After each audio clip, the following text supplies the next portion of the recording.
وہ رزلٹ نہیں ہوتے جو سیکنڈ ٹائم ملے ہوتے ہیں. تو اسی طرح جو ہے وہ جیسے جیسے مطلب کہ وہ اپنا آپ کو بڑھاتا ہے اور کم کرتا رہتا ہے نا, اسی طرح اس کی پرفارمنس جو ہے نا ویٹ لاس ہونے کی وہ بڑی کم ہو جاتی ہے.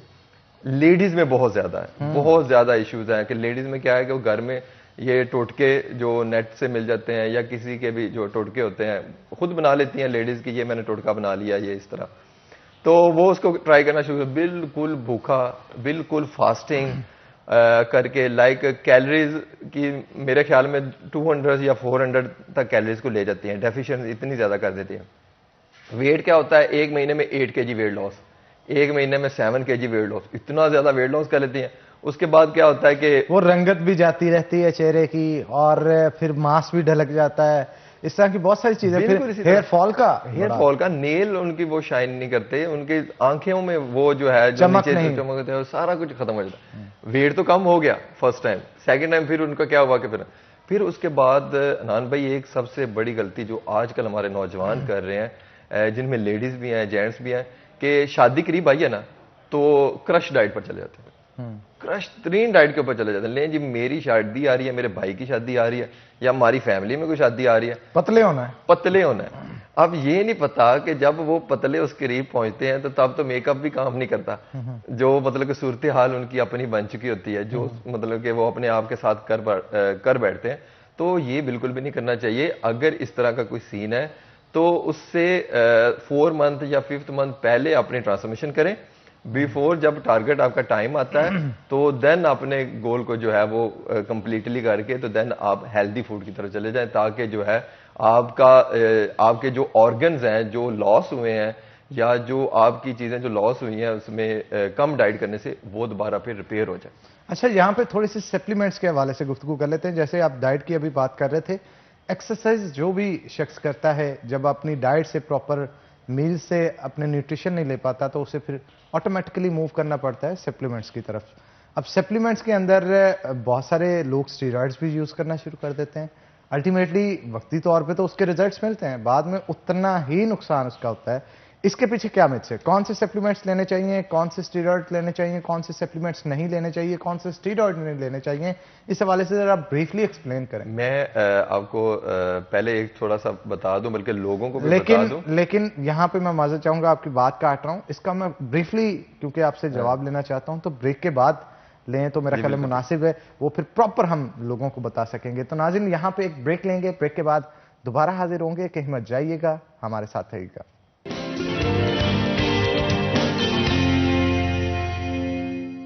ویلکم بیک ناظرین, بریک کے بعد خوش آمدید. بلال ہمارے ساتھ موجود ہیں, ان سے گفتگو کر رہے تھے بریک پہ جانے سے پہلے اسٹیرائڈز اور نیوٹریشن کے حوالے سے.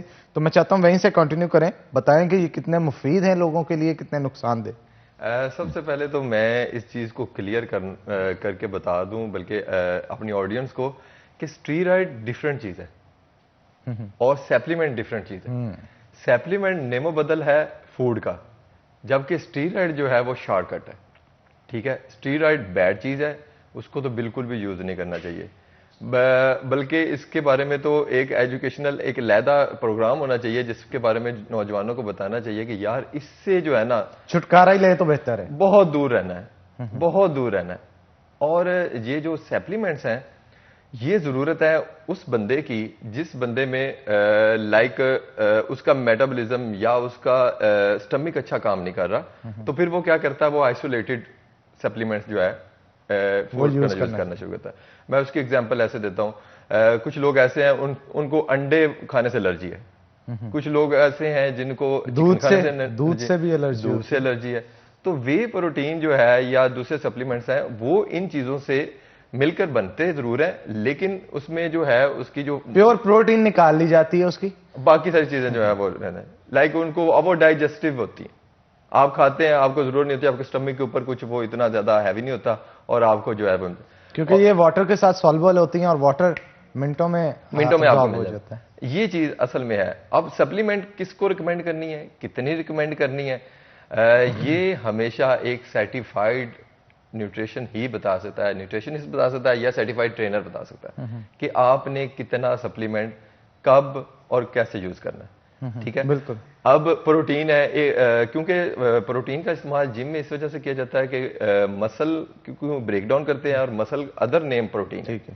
اچھا جی، اس حوالے سے مزید بھی گفتگو کریں گے، لیکن میں چاہتا ہوں ساتھ ساتھ کیونکہ ایکسرسائز بھی پرفارم کر کے دکھائیں، تو آپ کائنڈلی اپنا مائک اتار دیں، اتنی دیر ہم بات کریں گے ناصر کے ساتھ، تو آپ سے ایکسرسائز بھی پرفارم کر کے جو ہے وہ آڈینس کو دکھائیں گے. تو ناصر آپ یہ بتائیے گا کہ اگر ایکسرسائز کی بات کی جائے گھر کے اندر بیٹھے بیٹھے کون سی ایکسرسائز ہے جو کہ ہر شخص پرفارم کر کے اپنا ویٹ لاس کر سکتا ہے؟ دیکھیں جی، ڈفرینٹ ایکسرسائزز ہیں جو آپ باڈی ویٹ پہ گھر پہ کر سکتے ہیں، جن کے لیے آپ کو کسی اکوپمنٹ کی ضرورت بھی نہیں ہوتی. جیسا کہ بلال بھائی ابھی پرفارم کر کے بتائیں گے، اس میں پش اپس آپ ایزیلی گھر میں کر سکتے ہیں. لیولز ہوتے ہیں اس کے ڈفرینٹ.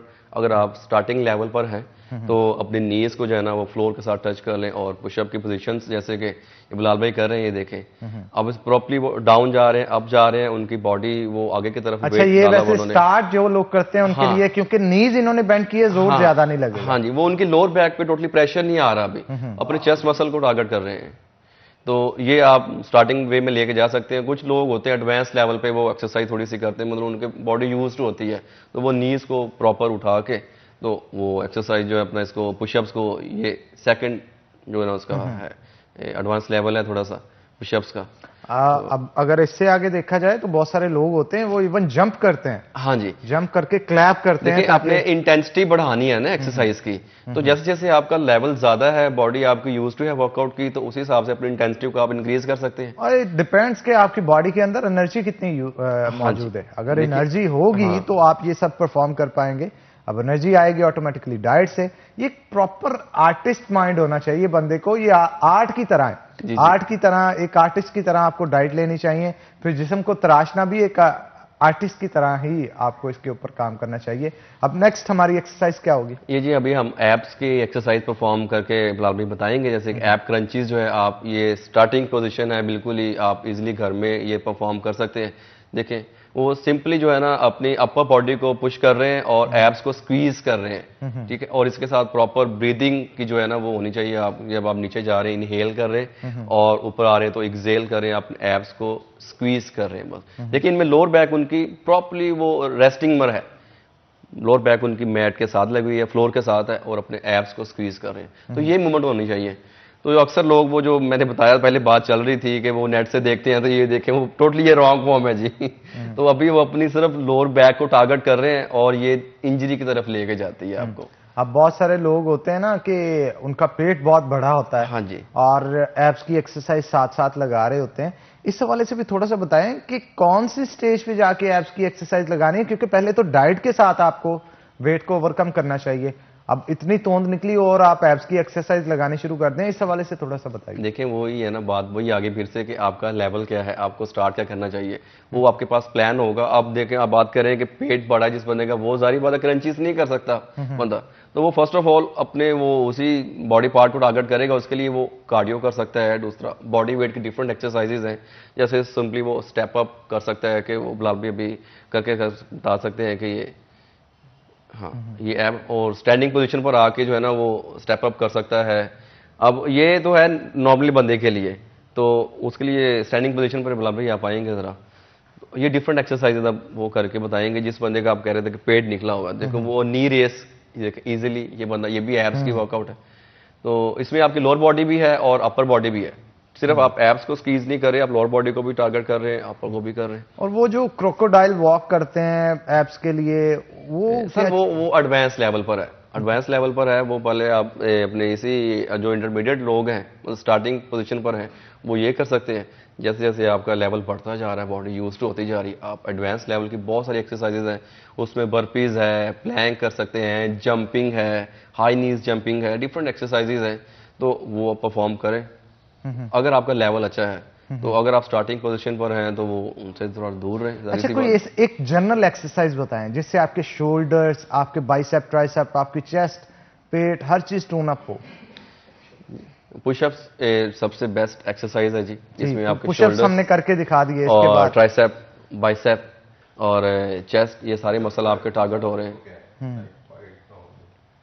اب پش اپس کے بھی جناب طریقے ہیں، وہ آپ دیکھ سکتے ہیں کہ یہاں تو بازو جو ہے جی وہ کھول یہ کے اب بھی آپ لگا اپنے ٹرائسیپ کو ٹارگٹ کر رہے ہیں زیادہ جو ہے نا، یہ دیکھیں بالکل تو اس کے ساتھ چیسٹ مسل کو بھی ٹارگٹ کر رہے ہیں، شولڈر کو بھی ٹارگٹ کر رہے ہیں، اب ڈفرنٹ پوزیشنز پر وہ لے کے جا رہے ہیں. تو ایک ہی ایکسرسائز کو ڈفرنٹ پوزیشن پہ کر کے مطلب آپ اسے انجوائے بھی کر سکتے ہیں اور آپ کی کیٹیگری بھی چینج ہو رہی ہے مسلس کی جیسے جیسے آپ ٹارگٹ کر رہے ہیں. تو یہ ابھی اپر باڈی کو کر رہے ہیں ٹارگٹ. تو لوور باڈی کے لیے آپ کو وہ اسٹینڈنگ پوزیشن پر آنا پڑے گا، اس کے لیے لوور باڈی کو جو ہے ٹارگٹ کرنا پڑے گا. ٹھیک ہے. اچھا بعض اوقات لوگ کیا کرتے ہیں کہ جم کے اندر آنے کے بعد بائیسیپ کی بھی گیم لگ رہی ہے، ٹرائیسیپ کی بھی لگ رہی ہے، چیسٹ کی بھی لگ رہی ہے، شولڈر کی بھی لگ رہی ہے، لیکن ٹانگوں کو تو ہاتھ بھی نہیں لگایا جاتا. اور یہی وجہ ہوتی ہے اوپر سے اتنے ماشاءاللہ ہیلدی اور چوڑے ہو جاتے ہیں اور ٹانگیں اتنی رہ جاتی ہیں. اس کے پیچھے کیا مت ہے اور کتنی اہمیت ہے لیگز کی اور تھائز کی ورک آؤٹ کی، وہ بھی آپ بتائیے. دیکھیں جی، جو آپ کی لوور باڈی ہے، سمجھ لیں کہ آپ کی باڈی کے یہ پلر ہیں جن پر آپ سٹینڈ کرتے ہیں سارا دن. یہ آپ کے فاسٹ ٹوچ مسل ہیں جن کو آپ یوز کرتے ہیں. آپ سٹینڈنگ پوزیشن پر ہیں، آپ چل رہے ہیں، آپ واک کر رہے ہیں، تو ان مسلس کو آپ ریگولرلی یوز کر رہے ہیں. تو ان کو ٹرین کرنا اور ان کی اسٹرینتھ کو انکریز کرنا یہ بہت ضروری ہے. ہمارے ہاں لوگ کیا کرتے ہیں کہ جی وہ انہیں شوق ہوتا ہے بائسپس چاہیے، ایپس چاہیے، لیکن لیگس کو وہ کمپلیٹ جو ہے نا وہ اسکپ کر دیتے ہیں. تو اس سے تو وہ آپ کی باڈی جو ہے نا وہ سمیٹری سے نکل جاتی ہے. یعنی اپر سے آپ ہیوی لگتے ہیں اور لوور باڈی سے جو ہے نا وہ لیگس آپ کی چھوٹی رہ جاتی ہے. جونی براوو بن جاتا ہے. ہاں جی، جونی براوو بن جاتا ہے. تو لیگس کے لیے بڑے اچھے ورک آؤٹ ہیں، آپ انہیں انجوائے بھی کریں. اور دوسری بات میں آپ کو بتاتا چلوں، آپ کو ناظرین کو بھی، کہ لیگس کو ٹرین کرنے سے آپ کی باڈی میں جو آپ کے نیچرل ہارمون ہے ٹیسٹوسٹیرون جیسے میلز میں ہیں وہ بوسٹ اپ ہوتے ہیں. تو اس سے آپ کے ریزلٹس اور زیادہ اچھے ہو جاتے ہیں ریکوری میں. اور آپ کے ریزلٹس کتنے آپ کو چاہیے آپ کے پلان کے لیے، اس کے لیے تو وہ پیچھے سے ٹارگٹ وہی ہو رہے ہیں جیسے بات پہلے ہو رہی تھی کہ آپ وہ سپلیمنٹس اور وہ اسٹیرائڈس کی طرف لوگ وہ نیچرل آرٹیفیشل جو ہے نا وہ ٹیسٹوسٹیرون کی طرف جاتے ہیں. تو اس کی بجائے آپ اپنے لیگس کو ٹرین کریں، باڈی کو ایگزاسٹ کریں تاکہ باڈی آپ کے نیچرلی ٹیسٹوسٹیرون کو بوسٹ کرے اور آپ کو اچھے ریزلٹس ملے. اس کے لیے لیگس کے لیے بڑی اچھی ایک ایکسرسائز ہے اسکواٹس، باڈی ویٹ اسکواٹس. تو اس کے ڈفرنٹ لیول آپ اسٹارٹنگ پوزیشن پر ہیں تو آپ کوئی چیئر جیسے کہ بلال بھائی آپ ادھر صوفے کو آئیے گا. تو یہ اسٹارٹنگ پوزیشن ہے. آپ سمپلی آپ نے سیٹ ڈاؤن جانا ہے اور سیٹ اپ جانا ہے. مطلب آپ چیئر لگا کے اس کے چیئر اوپر ایزیلی آپ کے پاس گھر میں صوفہ ہے، چیئر ہے، تو اس پہ آپ یہ ایکسرسائز پرفارم کر سکتے ہیں. تو اس میں آپ اپنے لیگس کو، کوارٹس کو ٹارگٹ کر رہے ہیں، لوور باڈی کو. یہ تو اگر آپ ایڈوانس لیول پر ہیں تو آپ نے سٹارٹ کر لیا ہے 1 ویک 2 ویک 1 منتھ، اس کے بعد آپ اس کو تھوڑا ایڈوانس لیول پر جائیں تو آپ سمپلی آ جائیں. مطلب وہ کمپلیٹ سٹ ڈاؤن کر ہاں کے جی جو ہے وہ آپ جی، اور فل سٹ ڈاؤن اور آپ اور اس سے بھی ایڈوانس ہو تو پھر آپ ویٹ اٹھا کے بھی ویٹ کے ساتھ اور جمپنگ کو ایڈ کر سکتے ہیں ساتھ میں. وہ پھر آپ جم میں آئیں اور پراپر لیگس کی جیسے یہ جمپنگ کریں. یہ ایڈوانس لیول ہے. تو جو اسٹارٹنگ نیو کمرز ہوتے ہیں وہ اس کو پرفارم نہ کریں تاکہ نیز پر پریشر آئے گا. انہیں پراپر ایک اینگل چاہیے اس کے لیے. تو اس کے پوائنٹس ہوتے ہیں، ٹیکنیک کے پوائنٹس، مطلب آپ کی جو نی ہے وہ آپ کے ٹو سے آگے نہ جائے اور نی ٹو ہپ لائن جو ہے آپ کی وہ 90 ڈگری پر رہے. تو یہ آپ کو ٹرینر ایک بہتر گائیڈ کر سکتا ہے اگر آپ کو اس کی ہاؤنر نہیں پتا کہ آپ کو ایکسرسائز کون سی کیسے پرفارم کرنی ہے. تو آپ چلیں جی اس پہ مزید گفتگو بھی کریں گے، لیکن ایک چھوٹی سی بریک کے بعد، بریک کا وقت ہو گیا تو ناظرین ایک بریک لیں گے. بریک کے بعد دوبارہ حاضر ہوں گے اور بڑے زبردست ٹپس ہیں جو کہ ہمارے آج فٹنس ٹرینر موجود ہیں وہ دے رہے ہیں اور آپ کے بھی گوش گزار کریں گے تاکہ گھر پہ بیٹھے خواتین بھی اس سے مستفید ہو سکیں، مرد حضرات بھی جن کے پاس وقت کم ہوتا ہے. تو ایک چھوٹی سی بریک لیں گے، بریک کے بعد دوبارہ حاضر ہوتے ہیں. کہیں مت جائیے گا، ہمارے ساتھ رہیے گا. ویلکم بیک ناظرین. بریک کے بعد خوش آمدید. ہمارے ساتھ بلال موجود ہیں، مزید گفتگو ان کے ساتھ کریں گے. بلال، بہت ساری خواتین ہوتی ہیں اور ہمارے ویورز بھی زیادہ خواتین ہیں مارننگ شو کی، تو آپ کیا سجیسٹ کریں گے انہیں گھر بیٹھے اپنا ویٹ لاس کس طرح سے کریں؟ کون کون سی ایکسرسائزز جو ہیں وہ پرفارم کر سکتی ہیں؟ گھر میں لیڈیز کا سب سے زیادہ ایشو ہمارے فیصل آباد میں بھی، باقی بھی ہمارے پاکستان میں یہ ہے کہ وہ جم نہیں جا سکتی. ٹھیک ہے. اور ان کے اندر ایک جن سے ہماری بات ہوتی ہے کہ آپ جم کیا کریں، ورک آؤٹ کیا کریں، تو وہ کہتے ہیں ہم گھر میں اتنا زیادہ کام کرتے ہیں تو ورک آؤٹ کرنے کی کیا ضرورت ہے. تو اکثر جیسے پہلے بھی بات ہو رہی تھی، آپ نے بھی بات کی تھی، جیسے ہینڈ فری کی بات کی تھی. ہینڈ فری لگا کر لڑکے آتے ہیں، کنسنٹریشن ان کی ہوتی نہیں ہے ورک آؤٹ میں، سوچ کچھ رہے ہوتے ہیں، کر کچھ رہے ہوتے ہیں، تو باڈی پر جو ہے اثر نہیں ہوتا. تو سیم اسی طرح جو ورک آؤٹ ہے آپ کا، اس کی نیچر ڈفرینٹ ہے. ورک آؤٹ بالکل ڈفرینٹ چیز ہے.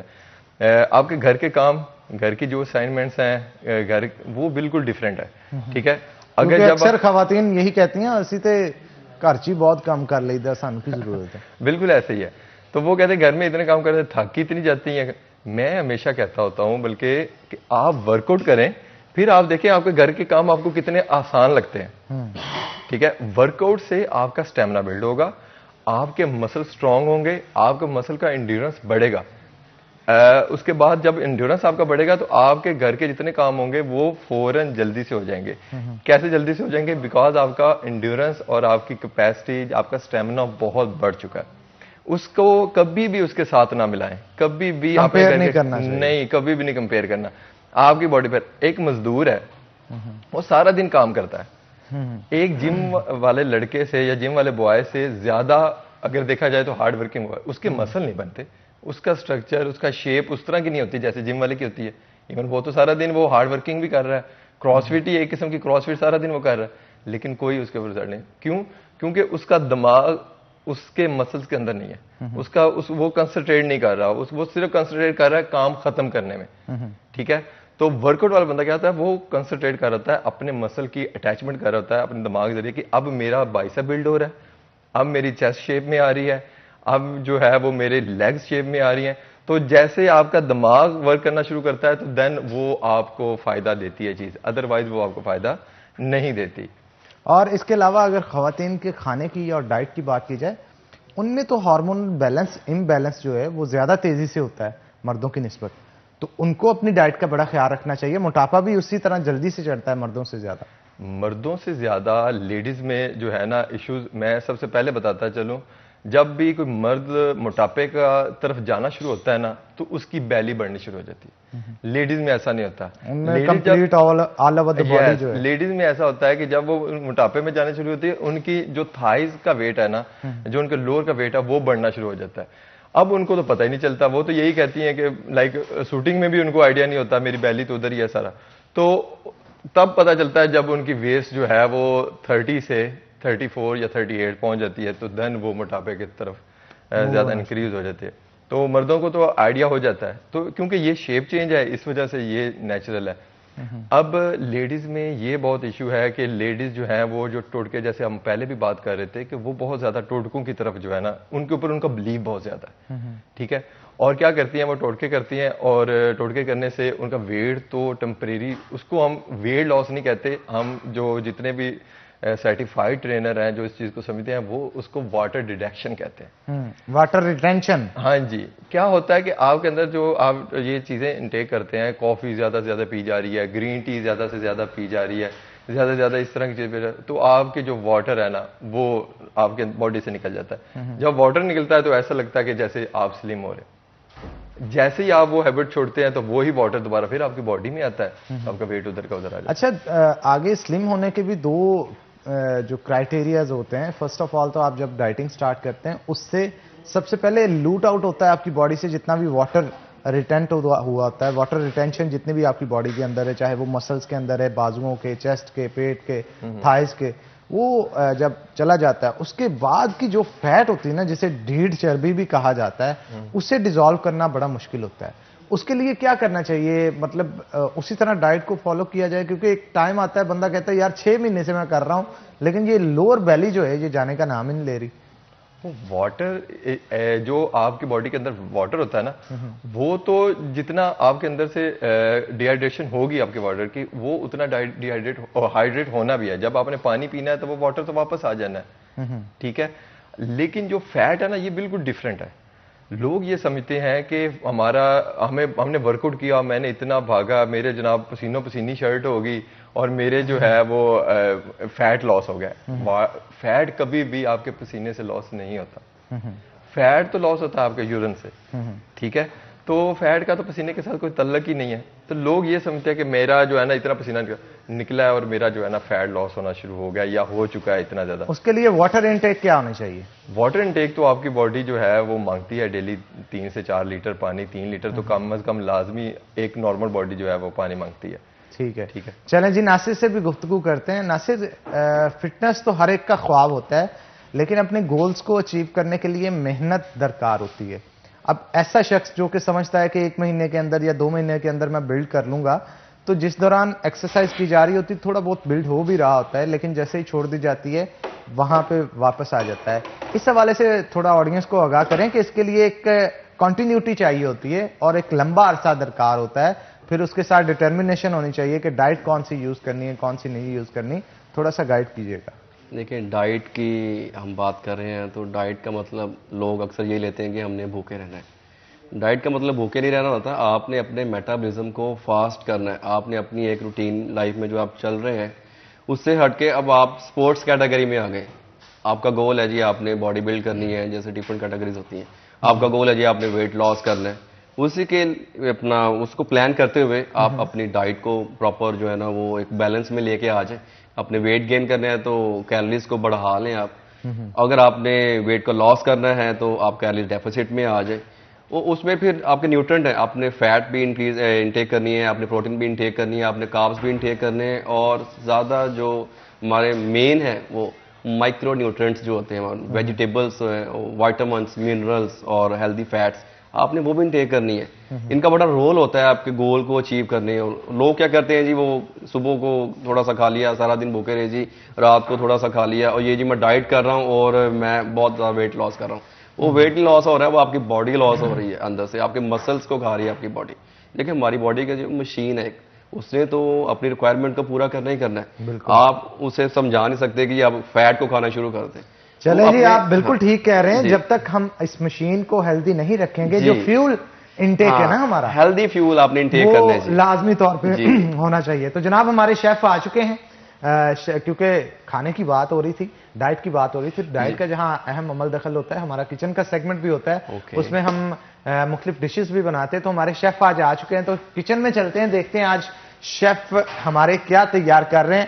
السلام علیکم شیف, کیسے ہیں آپ؟ السلام سر, کیسے ہیں آپ؟ ٹھیک ہے جی میں بالکل ٹھیک ٹھاک. جناب آج کیا تیار کر رہے ہیں, کیا بنا کے دکھا رہے ہیں ہمیں؟ منچورین چکن اور ویجیٹیبل رائس ہے سر. جناب منچورین چکن بنایا جائے گا اور ساتھ میں ویجیٹیبل رائس ہوں گے. تو اس کے لیے کیا کیا چیزیں درکار ہوں گی؟ ہمارے پاس چکن ہے سر, جہاز چکن کی ہم نے جولین کٹنگ کی ہوئی ہے. ٹھیک ہے, کتنا چکن ہے؟ ½ kg چکن ہمارے پاس. ½ kg چکن. اس کو ہم نے صرف میرینیشن لگا کے کارن فلور اور ایگز اور بٹر مکس کر کے لپٹ بنا کے اس کو فرائی کیا ہوا. ٹھیک ہے, آلریڈی جناب یہ کوکڈ ہے اور اسے جسٹ گریوی کے ساتھ کیا جائے گا. میرینیشن کن کن چیزوں کی؟ یہ ہمارے پاس کارن فلور اور ایگز. اور کتنا کوانٹٹی کیا کیا؟ ½ kg میں سر 1 چمچ ہوگا کارن فلور کا, 2 چمچ فلور ہوگا میدا, 1 ایگز ہوگا. اس کا لکوڈ بنایا جائے گا اور 1 کپ پانی ڈالیں گے اس میں. ٹھیک ہے, اس کا لکوڈ بنا کے اس کو گلاب کی ہیلپ کے ساتھ کسی بول میں مکس کر کے اس کو فرائی کریں گے گولڈن کوکنگ آئل میں. گولڈن کوکنگ آئل میں جناب کیا جائے گا. گولڈن کوکنگ آئل جناب بنانے والے کا یہ کہنا ہے کہ اسے حفظان صحت کے اصولوں کے عین مطابق قدرتی اجزاء کے ساتھ تیار کیا جاتا ہے, جس کا مقصد یہ ہوتا ہے کہ آپ کے کھانوں کی لذت کو 4 چاند لگایا جائے. اور اس کے ساتھ ساتھ اس کے اندر وٹامنس کا بلینڈ بھی موجود ہے, vitamin A, vitamin D, vitamin E بھی موجود ہے. اگر آپ چاہتے ہیں کہ آپ کے کھانوں کی لذت کو 4 چاند لگیں اور اس کے ساتھ ساتھ آپ کی صحت بھی متاثر نہ ہو, تو آپ کو گولڈن کوکنگ آئل کا انتخاب کرنا ہوگا. تو جناب آپ دیکھ رہے ہیں کہ گارلک کا بیٹ کیا گیا ہے, لیکن گارلک کے اندر آئل کون سا ڈالا گیا ہے؟ یہ سر آئل نہیں ڈالا, ابھی آئل نہیں ڈالا جائے گا, فرائی کریں گے. ٹھیک ہے, منچورین سوس ڈالیں گے. ٹھیک ہے, منچورین سوس جناب ڈالی جا رہی ہے. یہ منچورین سے بازار سے آلریڈی مل جاتی ہے. یہ 2 کری اسپون جناب منچورین سوس اس میں ڈالی جائے گی. منچورین چکن ہے تو مین اس کا فلیور منچورین چکن سوس سے ہی آئے گا سر. میں یہ بناتا ہوں, لیکن ساتھ ساتھ آپ بتائیں کہ یہ چیزیں کیا کیا ہے. ہمارے پاس بلیک پیپر ہے سر, 1 ٹی اسپون کریش چلی, 1 ٹی اسپون ہے. اس میں سالٹ ہے, 1 پنچ لگائیں گے. وائٹ پیپر ہے 1 ٹی اسپون ہے. جو سسمی تیل ہے, اور ہمارے پاس گرین چلی اور جنجر کٹن, ادرک اور گرین اونین. یہ ہم بعد میں اس میں گارنش کے دوران لگائیں گے, تھوڑا سا دم لگا کے اس کو اس گریوی میں ڈالیں گے چاولوں کے ساتھ. جو ویجیٹیبل میں ہمارے پاس کیرٹ ہے اور آئس برگ ہے سر, اس میں ہم نے جولین کٹنگ کیا ہوا, یہ چاولوں میں ڈالیں گے. ٹھیک ہو گیا. ناصر صاحب آپ کیا کہیں گے, چائنیز کی اگر بات کی جائے تو چائنیز ڈشز کا یوز کیا جا سکتا ہے ڈائٹ میں؟ دیکھیں جی بہت اچھی چیز ہے, لائٹ فوڈ ہوتا ہے. چائنیز میں آپ رائس کو بوائل کر سکتے ہیں, چکن کی پوٹنگ کریں, اس میں سوسیج اور مسالے وغیرہ ہیں اس کا بڑا کم استعمال کرتے ہیں, تو یہ بڑا اچھا ہے. اس میں آپ اچھی ریسپیز اپنی جو ہے نا وہ بنا سکتے ہیں پراپر اپنے پلان کے تھرو.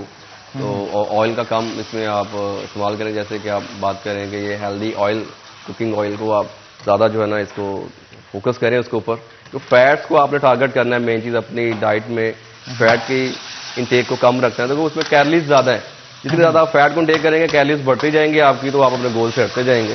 تو یہ بڑا رول ہے جی اس میں آپ کی ڈائٹ کو اور فالو کرنے میں، اپنی میل کو ریڈی کرنے میں، کہ آپ کس طرح اسے ریڈی کر رہے ہیں، اس میں کیا کیا انگریڈینٹس ایڈ کر رہے ہیں سارے.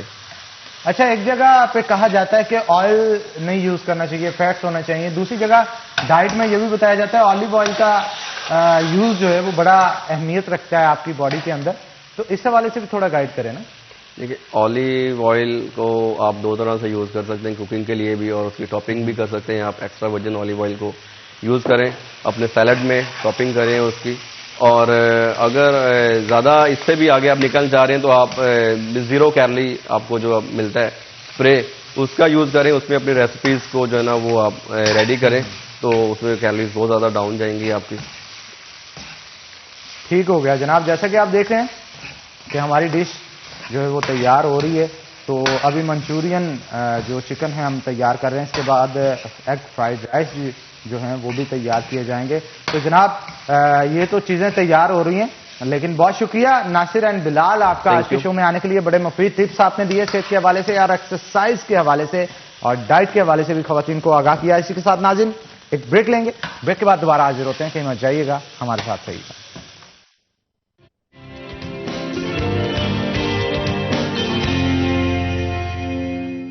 ویلکم بیک ناظرین، بریک کے بعد خوش آمدید. ناظرین آج بہت ہی خوشی کا دن ہے جو کہ عالم اسلام میں منایا جا رہا ہے. جناب آج حضرت علی جو علیہ السلام ہیں ان کی خاص طور پہ آج ولادت کا دن ہے، اور ولادت کا دن، بسعادت کا دن انتہائی جوش و خروش سے اور انتہائی عقیدت و احترام سے پوری دنیا کے اندر منایا جا رہا ہے. فیصل آباد کے اندر بھی آج بہت سارے ایونٹس ہیں اور لوگ کیک کٹنگ سیرمنیز کا انعقاد کر رہے ہیں. قربان جاؤں ان کی جرت اور بہادری پہ، جن کی جرت اور بہادری کے قصے سن کے آج بھی ہماری نوجوان نسل جو ہے وہ بہت سارا ان سے فیض پاتی ہے، بہت سارے ان سے علم سیکھتی ہے، بہت ساری چیزیں ان سے سیکھنے کو ملتی ہیں. تو جناب حضرت علی جو ہیں وہ شخص ہیں جن کی بہادری کے قصے دنیا بھر کے اندر موجود ہیں. غزوہ خندق کے حوالے سے میں یہاں پہ لازمی طور پہ ذکر کرنا چاہوں گا. غزوہ خندق کے اندر مسلمانوں کی تعداد چونکہ کم تھی اور کفار کی تعداد زیادہ تھی، نبی کریم صلی اللہ علیہ وآلہ وسلم نے یہ فیصلہ کیا کہ ایک خندق کھودی جائے گی تاکہ کفار کو اس کو پار کر کے ہم تک پہنچنے میں تھوڑی مشکلات کا سامنا کرنا پڑے. تو خندق کھودنے کے لیے نبی کریم صلی اللہ علیہ وسلم نے بھی اس میں خود حصہ لیا اور خندق کو کھودنا جو ہے وہ شروع کر دیا. اور کفار کا جو لشکر تھا اس حوالے سے میں بتا دوں، اس میں ایک شخص تھا عمرو بن ود کے نام سے. وہ شخص کہا جاتا تھا کہ اتنا جنگجو تھا کہ 1000 لوگوں پہ بھی اکیلا جو ہے وہ بھاری سمجھا جاتا تھا، اور جنگ کے میدان میں جیسے ہی آتا تھا تو خوف طاری ہو جاتا تھا لوگوں پہ. تو اس نے للکارا جب کہ کوئی ہے ایسا مسلمان جو کہ میرا مقابلہ کر سکے، تو تمام کے تمام وہاں پہ جو لوگ موجود تھے وہ خاموش ہو گئے. جناب حضرت علی نے اٹھے اور نبی کریم صلی اللہ علیہ وآلہ وسلم سے اجازت چاہی کہ مجھے لڑنے کی اجازت دی جائے، لیکن نبی کریم صلی اللہ علیہ وسلم نے ان کا ہاتھ مبارک پکڑا اور انہیں بٹھا دیا. دوسری دفعہ اس نے جب للکارا، پھر حضرت علی ہی اٹھے اور حضرت علی نے ہی اٹھ کے جو ہے وہ کہا کہ نبی کریم صلی اللہ علیہ وسلم سے اجازت چاہی کہ مجھے اس سے لڑنے کی اجازت دی جائے، لیکن نبی کریم صلی اللہ علیہ وسلم نے پھر ان کا ہاتھ مبارک پکڑ کے انہیں بٹھا دیا گیا. تیسری دفعہ جب اس نے للکارا تو قدمان مبارک کو پکڑ لیا حضرت علی نے اور کہا کہ مجھے جانے کی اجازت دی جائے کہ میں اس کافر کا مقابلہ کر سکوں. تو نبی کریم صلی اللہ علیہ وسلم نے اپنا جبہ مبارک ان کے سر پہ رکھا اور کہا کہ یہ کل ایمان ہے جو کہ لڑنے کے لیے جا رہا ہے کل کفار کے ساتھ. تو یہ بہت بڑی بات تھی، بہت بڑی بات تھی کہ نبی کریم صلی اللہ علیہ وسلم نے اپنا جبہ مبارک ان کو دیا اور تلوار ان کے ہاتھ میں دی. عمرو بن ود جو تھا اس نے خندق کو بنا کسی وقت لگائے 1 منٹ کے اندر پار کیا اور لڑنے کے لیے آ گیا. وہ خندق جس کو پار کرنے کے لیے بہت سارے کفار نے کوشش کی لیکن ان سے پار نہیں ہو رہی تھی. اس پہ اب جب لڑائی کے لیے وہ آیا، جنگ کے لیے آیا، تو پہلا وار کا موقع جناب حضرت علی نے، میں ان کی شجاعت اور ہمت پہ، ان کی جرت پہ قربان جاؤں کہ کتنی خوبصورتی کے ساتھ انہوں نے کہا کہ پہلے لڑائی کی دعوت تم نے دی ہے تو وار کا موقع بھی میں تمہیں دیتا ہوں. جس پہ بہت سارے صحابہ جو وہاں پہ موجود تھے انہوں نے کہا اگر وار کا موقع ان کو پہلے ملتا حضرت علی کو، وہ ہوتا ہے نا کہ لڑائی کے اندر جو شخص پہلے وار کرتا ہے اس کے جیت کے چانسز زیادہ ہوتے ہیں، تو حضرت علی نے پہلے وار کا موقع بھی ان کو دیا. تو عمر بن ود نے جیسے ہی جناب علی پہ وار کیا تو اس کو بلاک کرتے ہوئے